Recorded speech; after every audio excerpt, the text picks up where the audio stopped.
Have you ever felt like you're trying to hold everything together? Your plans, your relationships, your future? Like if you loosen your grip even a little bit, something might fall apart? I think a lot of us live with that quiet tension, that feeling like everything depends on how tightly we can control things.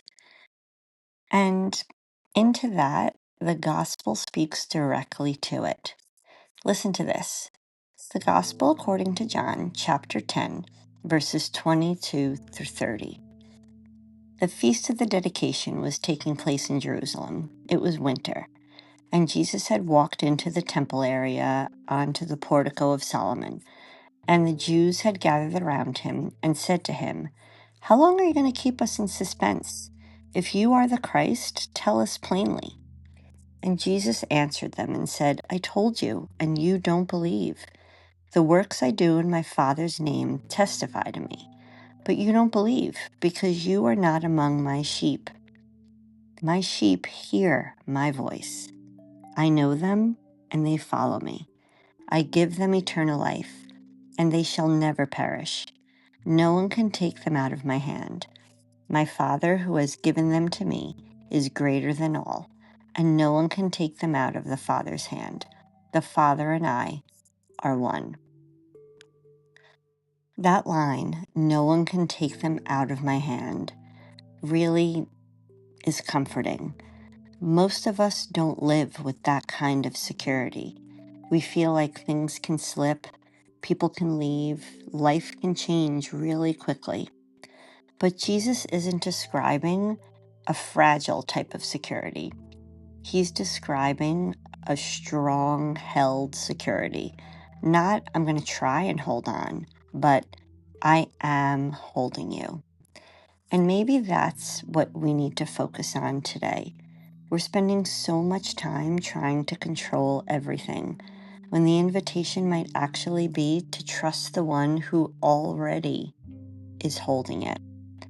Maybe the faith isn't about tightening our grip.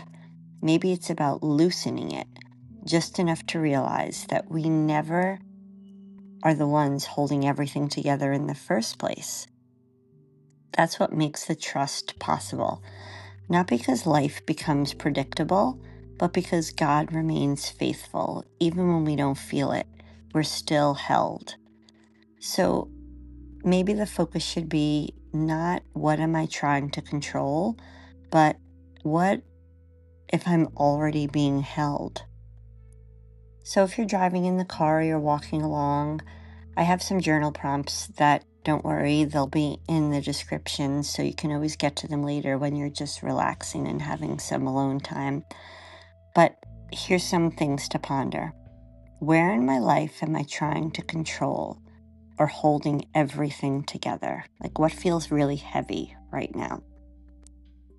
And what fear is underneath my need for control?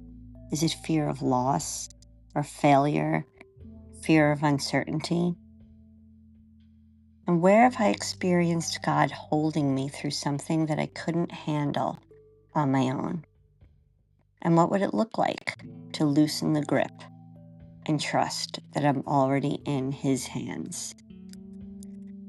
I hope we can pray and let us stop trying to carry what we can only hold on and have peace and trust in God's voice. Let me know in the comments what you're thinking, share it with a friend, and don't forget to subscribe so you can continue to hear God's whispers.